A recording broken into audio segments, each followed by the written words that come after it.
Year, about this time, I suffered sleep deprivation bordering psychosis. It was the most terrifying thing I have experienced mentally. I suffer from CPTSD already, and that's a whirlwind. I've been through some crazy things in life. Later videos, later times. This is just this story time about how sleep deprivation can cause some very serious harm to your brain. So I was working two full-time jobs. I work my normal full-time job, 9 to 5, 9 to 5:30. Hours vary, but it's always 8.5 hours. And then I would go to McDonald's and work there from 10 p.m. to 6 a.m. And then I would, get off, take the kids to school, go back home, clock in for the next job. On my breaks, I'd be running around cleaning and trying to get the house done, trying to get the laundry done, all of that stuff. And then sleeping maybe like 2 to 3 hours in between here and there when I could sneak in a nap and all that. So here I am at McDonald's and I'm like taking orders and I hear Catalina and I'm like, because it's like right by my ear. And I look at the girl like, who's doing drinks, and I'm like, what? All annoyed that she would say my name like that. And she's like, I didn't say anything to you. And I was like, oh, okay, my bad. Because, I was kind of like, what? And so I just keep taking orders and I hear it again, Adelina. And I'm just like, like if somebody is like right on you. And I was just like, what? And she's like, I didn't say anything to you. And I was like, cut it out. I'm like trying to take orders. We're super busy. And you keep saying my name. Like, what do you need help with? And she's like, I didn't say your name. And I was like, okay, fine. And I just keep working. And I just stop. And I'm just like I go to take an order and I'm just like, and I can like kind of tell what's going on around me, but it's almost like muffled. Like if all the actions, like if everything is just muffled. And I'm just trying to take this order and I'm just like, and I keep trying and I keep trying and I'm just like, thank you, please pull around to the window. And I can see like one worker getting very concerned and I kind of just step back to the racks for a minute.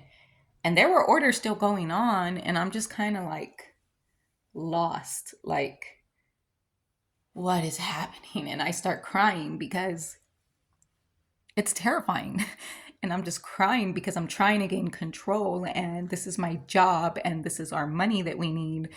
And I'm just trying to gain control and I'm just like, what is happening? But I was so lost. So lost. Sorry for getting emotional. This is very emotional. So I end up going into the emergency room and they end up telling me sleep deprivation bordering psychosis. My mind snapped. And almost completely. Thank goodness it didn't. But the doctor says, you need to rest. I'm going to write you a doctor's note for a week. And I was like, I cannot take a week off of work. I can't do that. And he's like, well, at least a day. And I was like, okay, fine, I can do a day. He ends up writing the freaking note for 3 days.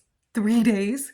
So for 3 days, I couldn't work at both jobs. And I was so irritated because we really needed the money. So I rested those 3 days and then I just got up and I got back to it.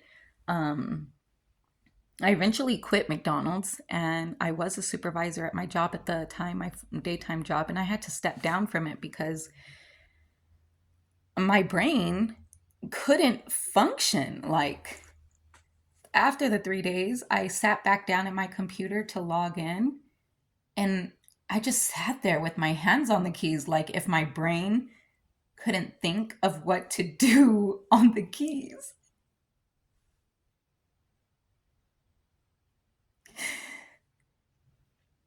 And I got really sad and I just thought, you have to push through this. Like I've thought most of my life, you have to get through this.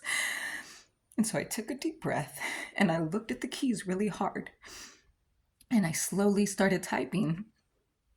And over the next few days, I realized I could not function the way that I was functioning, the way that I should have been functioning. And it's been a year. every single time I get really, really tired or really, really stressed out, my brain starts to misfire like this.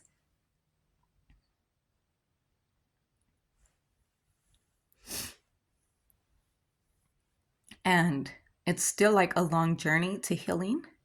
I require so much more sleep now, and I'm gonna start taking that more serious. Last night I slept for 10 to 11 hours and I feel so good today. Like my head feels so good. But it's just crazy to think that you need that much more extra sleep once your brain has been affected. And unfortunately, I don't really have like the insurance or the money that it takes to go and get seen and get help the way I probably need to. Um, but I'm working through it, and I know that if I just get more sleep and,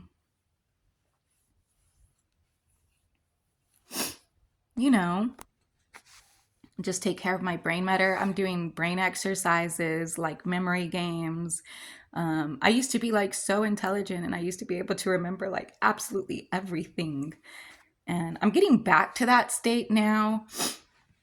But like times when I get really stressed out, or like I said, like last week, I think insomnia hit me for like 3 to 4 days. And then after that, I was just kind of like walking around in a trance, like, and you can get like really irritated and like it's annoying. It's annoying when your brain doesn't want to respond the way you want it to respond. So I'm just going to start focusing more on my sleep and keep doing my brain exercises. Stress does not help. Stressful environments do not help. I would say that if you have a loved one who has ever experienced sleep deprivation, bordering psychosis, um, definitely do whatever you can to help them like close down the night. That way, that extra responsibility can be taken off of them and they can just get comfortably like to a space where they can relax and rest and maybe eventually fall asleep. Because I know personally, I cannot fall asleep until I feel like, okay, everything is okay and everyone is okay. But that could just be the mom in me. I don't know. But yeah, that's just like a little story time about something that I went through. I'm just gonna give y'all like little tidbits here and there about me, and that way we get to know each other.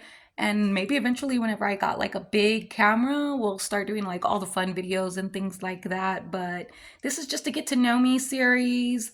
If you want to get to know me, you might not want to get to know me. I might be boring as heck. So there's that. Anyhow, see y'all in the next video.